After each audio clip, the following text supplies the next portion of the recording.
asking the Interior Department to exempt the state from the Trump administration's offshore oil plan. WSAV's Joanne Merrigan is here with more on the reasons why.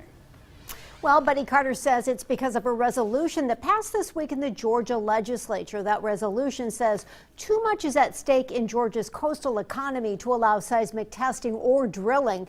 Carter, who for years says he would support oil exploration, says now the voice of opposition is pretty clear and he's listening.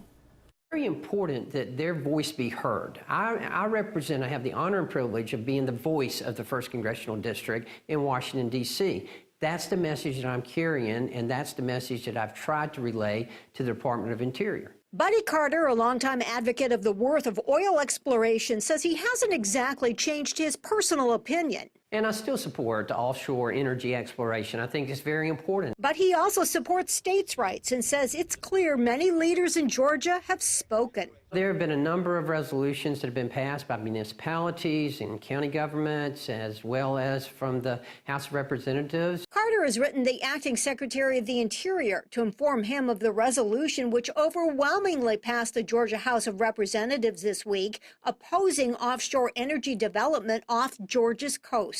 Carter says elected representatives of Georgia have voted and that the federal government should respect the people of Georgia to make this critical decision for themselves. He's requesting that Georgia be excluded from offshore energy plans until the concerns of the legislature are addressed. In terms of those concerns, he says only one public hearing was held last year. If you will remember, we had agencies come to get public input on this, but they only came to Atlanta. They never did come to Savannah, and that's where they need to be, on the coast. If not Savannah, then somewhere on the coast. Opponents of offshore drilling are hoping Carter's letter carries a lot of weight with the administration. Carter is hoping they at least pay attention. I think the Trump administration fully understands that state sovereignty. I think they understand and respect the rights of states.